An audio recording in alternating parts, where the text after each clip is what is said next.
Hello दोस्तों, एक बार फिर से आपका स्वागत है मेरे यूट्यूब चैनल में। और दोस्तों, आज का जो हमारा टॉपिक है वो है careers after civil engineering part two. दोस्तों, इससे पहले हमने पार्ट वन भी बनाया था। उसमें हमने बताया था कि सिविल इंजीनियरिंग करने के बाद आपके पास प्राइवेट सेक्टर में कौन कौन से प्रोफाइल्स होती हैं जॉब की जो आप कर सकते हैं। दोस्तों, आज हम बताएंगे आप अपने सिविल इंजीनियरिंग कंप्लीट करने के बाद ऐसे कौन कौन से फील्ड्स हैं, कैरियर्स जिनमें आप जा सकते हैं। तो दोस्तों, शुरू करते हैं आज का हम वीडियो। तो दोस्तों, जब आप अपना बीटेक करके या फिर डिप्लोमा करके बाहर निकलेंगे तो आपके पास तीन ऑप्शंस होते हैं। First is start a job private sector, second is start a job government sector, and third is higher education. ठीक है। तो अगर आपको पैसे की नीड है और आप फाइनेंशियली इतने ज्यादा स्ट्रांग नहीं है कि आप फर्दर स्टडीज या फिर जॉब गवर्नमेंट जॉब की तैयारी कर सकें, तो आप प्राइवेट सेक्टर में जॉब के लिए डायरेक्टली जा सकते हैं। अब मैं बात करता हूं start a job in private sector. तो जब आप प्राइवेट सेक्टर में जब जाएंगे तो आपके पास क्या क्या ऑप्शंस होते हैं वहां नौकरी करने के लिए। First is side job and second is office job. Office job को हम ऑफ साइड भी बोलते हैं। ये मैं सिर्फ टिपिकली सिविल इंजीनियरिंग की फील्ड के लिए ही बता रहा हूं। दोस्तों, अब देखिए, इसमें जो साइड जॉब्स होती हैं वो होती है site engineers, site billing, site planning, site supervision and on site job. जितनी भी मेरी ऑन साइट जॉब होती है, चाहे वो एग्जीक्यूशन के लिए हो, चाहे वो साइट इंजीनियर हो, चाहे वो साइट बिलिंग के लिए हो, उसको हम साइट जॉब्स में डिस्टिंग्विश करते हैं। उसको हम साइड जॉब की कैटेगरी में डालते हैं। सेकंड है हमारा office job end of site jobs. खासकर जो सिविल इंजीनियरिंग में लड़कियां होती हैं हमारी, उनके लिए बहुत ही यूजफुल है, क्योंकि उनके लिए थोड़ा पॉसिबल नहीं होता साइट पर जॉब करना, तो वो ऑफिस जॉब में भी ट्राई कर सकते हैं। अपार्ट फ्रॉम दैट, जो लोग साइट जॉब में इंटरेस्टेड नहीं है, वो ऑफ साइट जॉब्स को ट्राई कर सकते हैं। इसमें मेरी कौन कौन से फील्ड्स होते हैं? मेरा कॉर्पोरेट प्लानिंग, जो मेरा हेड ऑफिस में जो प्लानिंग के पर्सनल बैठे होते हैं। Second is head office billing, जो हेड ऑफिस में एक टीम बैठी होती है बिलिंग की। थर्ड इज टेंडरिंग डिपार्टमेंट, जो भी नया कॉन्ट्रैक्ट हम देते हैं उसमें टेंडरिंग, उसकी जो बिडिंग होती है, टेंडरिंग होती है, वो एक डिपार्टमेंट होता है। फोर्थ इज कॉन्ट्रैक्ट डिपार्टमेंट, जो भी हम कॉन्ट्रैक्ट देते हैं, कॉन्ट्रैक्ट फ्लोट करते हैं मार्केट में कोई भी नया काम अवॉर्ड करने के लिए, उसके लिए हमारे पास कॉन्ट्रैक्ट डिपार्टमेंट स्पेशली होता है। फिफ्थ है MIS engineers. MIS stands for management information system. जो मेरा साइट पर काम चल रहा है उसकी प्रॉपर एक रिपोर्टिंग टू हायर मैनेजमेंट को देना, वो मैं MIS इंजीनियर्स को बोलते हैं। एंड फाइनली हमारा जो लास्ट है वो है QS इंजीनियर्स। QS इंजीनियर्स वो इंजीनियर्स होते हैं दोस्तों जो क्वांटिटीज वगैरह निकालते हैं, जो ऑटोकैड की हेल्प से जो मेरी ड्राइंग की क्वांटिटीज होती हैं, आइदर स्टील है, RMC है, शटरिंग है, और भी एन नंबर ऑफ जो मेरे पार्ट्स होते हैं, उसकी जो क्वांटिटीज निकाल के फ्रीज करते हैं, वो हमारे QS इंजीनियर्स होते हैं। और मोस्ट ऑफ द कंपनीज में QS वाले बंदे हेड ऑफिस में ही बैठे होते हैं। दोस्तों, प्रेफरेंसेस की अगर मैं बात करूं यहाँ पर, तो जो साइट नॉलेज सबसे ज्यादा इंपॉर्टेंट है सिविल इंजीनियरिंग के फील्ड में।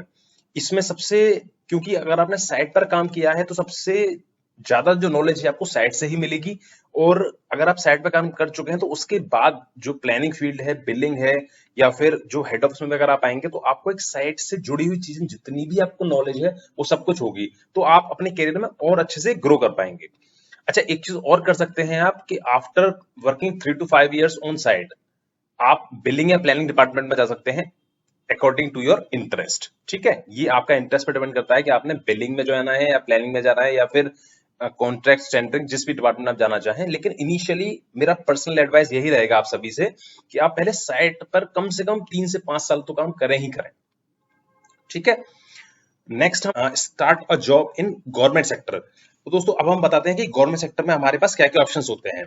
तो मैंने यहाँ पर गवर्नमेंट सेक्टर को दो चीजों में डिस्टिंग्विश किया हुआ है, दो कैटेगरीज में डिस्टिंग्विश किया हुआ है। First is core technical jobs and second is non technical jobs. दोस्तों, ये जो मेरी कोर टेक्निकल जॉब्स हैं इसके बारे में आपको बताता हूं। तो इसमें हमारी आती हैं jobs IES, Indian engineering services, state exams like UPPCL irrigation department. ये जो मेरे स्टेट एग्जाम्स होते हैं, ये हर स्टेट के पैन इंडिया अपने अपने होते हैं। तो मैं आपको यूपी का बता रहा हूँ, तो जैसे यूपी में UPPCL होता है, इरिगेशन डिपार्टमेंट होता है यूपी में, ऐसे ही हर स्टेट के अपने अपने एग्जाम्स होते हैं। सबसे इंपॉर्टेंट जो है मेरा कोर टेक्निकल जॉब में, वो है गेट वाले कंपनीज। क्योंकि जितनी भी हमारी PSUs हैं, पब्लिक सेक्टर यूनिट्स हैं, वो सारी गेट से अपने कैंडिडेट्स को हायर करती हैं। Companies like SAIL, IOCL, BHEL, NTPC, NBCC, ONGC, BPCL, ये जो नवरत्न कंपनीज हैं हमारी, ये सारे गेट से बंदे हायर करती हैं। तो अगर आपको इन कंपनीज में जाना है तो आपको गेट क्वालिफाई करना ही पड़ेगा और गेट में काफी अच्छी परसेंटाइल भी लेके आनी पड़ेगी, तभी ये कंपनीज जो हैं आपको आपके अपने एज पर देयर क्राइटेरिया आपको इंटरव्यू के लिए कॉल करेंगी। तो दोस्तों ये हमने 3 मेन कैटेगरीज में डिफाइन करते हैं इसको। एक तो हमारी जो पीएसयूज होती हैं जो गेट से लेती हैं, second is state exams and third is IES. Second हम जो हमने डिस्टिंग्विश किया था that is non technical jobs. दोस्तों नॉन टेक्निकल जॉब्स हमारी वो होती हैं जहां हमें अप्लाई करने के लिए सिर्फ ग्रेजुएशन की जरूरत होती है, वहां हमारी स्ट्रीम मैटर नहीं करती है। जैसे यूपीएससी, आप ये जो यूपीएससी का एग्जाम है इसमें आपके पास डिग्री होनी चाहिए that you are a BTech civil engineer, तो आप इसके लिए इजीली अप्लाई कर सकते हैं। सेकंड है इसमें स्टेट एग्जाम्स, जैसे यूपीपीसीएस है, ऐसे ही बहुत सारे एग्जाम्स होते हैं स्टेट्स के अपने अपने, तो आप उसको भी ट्राई कर सकते हैं। And third is SSC CGL, combined graduate level के एसएससी टेस्ट होते हैं, ये भी आप ट्राई कर सकते हैं क्योंकि इनकी जो मेन क्राइटेरिया होता है वो ग्रेजुएशन का होता है। अपार्ट फ्रॉम दिस आप जो है आर्म्ड फोर्सेस में भी ट्राई कर सकते हैं, जैसे कि हमारी इंडियन एयरफोर्स है, इंडियन नेवी है, इंडियन आर्मी है, आप इसमें भी एज अ लेफ्टिनेंट ट्राई कर सकते हैं। इसकी भी प्रॉपर टीजीसी स्कीम्स होती हैं, एसएसबीज होते हैं प्रॉपर, एंड उसके बेसिस पर आप इजीली जा सकते हैं। तो ये भी एक अच्छा ऑप्शन है आपके लिए। और अगर आप इंडियन आर्मी या एयरफोर्स या नेवी में रह के कंट्री को सर्व करना चाहते हैं तो आप ये भी ऑप्शन को अपना सकते हैं। ठीक है दोस्तों, फिर हम हमारा जो नेक्स्ट आज का लास्ट है ये है हमारा हायर एजुकेशन। तो हायर एजुकेशन में क्या है बेसिकली कि अगर आपके पास फाइनेंशियली बैकअप अच्छा है और आपकी कोई मजबूरी नहीं है जॉब करने की, आपको पैसे अर्न करने की बहुत ज्यादा नेसेसिटी नहीं है, तो आप हायर एजुकेशन भी एक बहुत अच्छा ऑप्शन होता है हमारे पास। अच्छा, हायर एजुकेशन में हमने 3 चीजों में इसको डिवाइड किया हुआ है। First is MBA, second is MS degree oblique PGDM in construction, and third is MTech, masters in technology. ठीक है, अब हम आपको बताते हैं कि इन तीनों में हम कैसे कैसे, हमारे क्या क्या स्ट्रीम्स होती हैं और कैसे कैसे अप्लाई कर सकते हैं। दोस्तों अगर आप एमबीए के लिए जा रहे हैं तो एमबीए के लिए कोशिश करें कि आप एक अच्छा कॉलेज पकड़ें एमबीए करने के लिए, क्योंकि एमबीए की जो वैल्यू है वो एक अच्छे कॉलेज की ही है। अगर आप किसी छोटे कॉलेज से एमबीए करेंगे तो थोड़ा फंसने के चांसेस ज्यादा रहते हैं आपके। तो मेरी एडवाइस यही रहेगी आप एक प्रॉपर प्रिपरेशन करें एग्जाम्स की, उसके बाद ही एमबीए के लिए आप तैयारी करें। और ये कुछ एग्जाम्स हैं एमबीए के लिए, जैसे कैट है, जीमेट है, स्नैप है, जेट है। ये कोशिश करें कि आप ये एग्जाम्स को क्रैक करें और इनसे आईआईएम, सिम्बायोसिस, एक्सेलराई जैसे कॉलेज से एमबीए करने के लिए प्रोसीड करें। अच्छा, अगर आप एमबीए करके इन स्ट्रीम्स में जाते हैं तो आपकी जो डिग्री की वैल्यू है वो काफी हद तक खत्म हो जाएगी, क्योंकि दे वांट कि जस्ट कि आपके पास ग्रेजुएशन होनी चाहिए, then you are eligible for MBA. तो अगर आप अपना फील्ड चेंज करना चाहते हैं, अगर आप सिविल इंजीनियरिंग में नहीं रहना चाहते हैं, तो आप इस फील्ड में जा सकते हैं।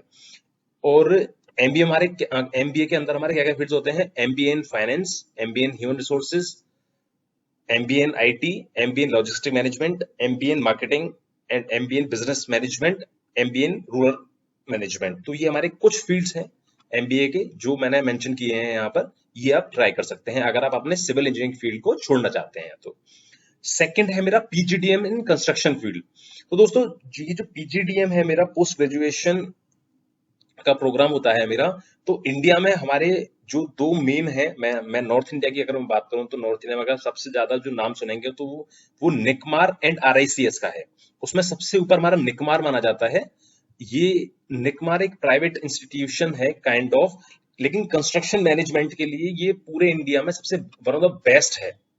तो अगर आप पीजीडीएम के लिए कंस्ट्रक्शन फील्ड में जाना चाहते हैं तो आप निकमार से मास्टर्स कर सकते हैं। इसमें हमारी जो स्ट्रीम्स हैं जो निकमार कराता है, first is construction management, second is project management, third is real estate management, fourth is quantity surveying, fifth is health safety and environment, and sixth is infrastructure management. तो एज पर आपके interest के according आप यहाँ से अपना जो भी आप स्ट्रीम है वो चुन सकते हैं, एंड उसके बाद फर्दर 2 इयर्स के लिए अपना मास्टर्स के लिए कंस्ट्रक्शन मैनेजमेंट या प्रोजेक्ट मैनेजमेंट में जा सकते हैं। इसमें दोस्तों सबसे ज्यादा जो रिक्वायरमेंट रहती है मार्केट में वो कंस्ट्रक्शन मैनेजमेंट की ज्यादा रहती है, तो आप उसको एक बार ध्यान में रख सकते हैं। सेकंड है हमारा आरआईसीएस। RICS के लिए अगर आपको मास्टर्स के लिए जाना है तो MIT यूनिवर्सिटी कराती है RICS के थ्रू। और RICS में हमारे पास 4 मेन स्ट्रीम्स होती हैं MBA करने के लिए। First is MBA in construction project management, second is MBA in construction economics and quantity surveying, third is MBA in real estate and urban infrastructure, and fourth is PG diploma facilities management. दोस्तों ये अगर आप निकमारे RICS से masters करते हैं तो इसके बाद का जो एक पैकेज है वो थोड़ा आपको प्रॉपर एक अच्छा पैकेज मिल जाता है। और ये इंडिया में बात करूं तो वो बेस्ट डिग्रीज देते हैं मास्टर्स की रिगार्डिंग सिविल इंजीनियरिंग फील्ड। तो आप अगर मास्टर्स करना चाहते हैं तो निकमारे RICS में ट्राई कर सकते हैं। And third is MTech. तो एमटेक के बारे में मोस्ट ऑफ यू जानते भी होंगे कि हमारा क्या होता है। देखिए अगर मैं एमटेक की बात करूं तो दोस्तों आप ट्राई करें कि एमटेक IITs या NIT से ही करें। बाकी जो प्राइवेट इंस्टीट्यूशंस हैं उससे एमटेक करने में थोड़ा सा 19-20 का फर्क रहता है और आपको प्रॉपर पैकेज, प्रॉपर एक एक्सपोजर नहीं मिल पाता है। तो मेरी पर्सनल एडवाइस आपसे ये है कि अगर आप एमटेक करने के लिए जा रहे हैं तो आप प्रॉपर गेट की तैयारी करें एंड गेट को प्रॉपरली एग्जाम दें और उसमें एक अच्छा परसेंटाइल लेके आए। अगर आप अच्छा परसेंटाइल लेके आएंगे तो आपको IITs एंड NITs के लिए आपको मिल जाएगा एमटेक करने के लिए। मेरे हिसाब से IITs को प्रेफर ज्यादा करें, NITs भी कर सकते हैं बट आपकी जो फर्स्ट प्रेफरेंस रखें आप उसको IITs को रखें। और जो कुछ ब्रांचेस हैं मैं आपको बताना चाहूंगा एमटेक के लिए जो सिविल में काम आती हैं। First is environmental engineering, second is geo informatics, third is Jio technical engineering, fourth is hydraulics and water resource engineering, fifth is infrastructure engineering and management, sixth is structural engineering and seventh is transportation engineering।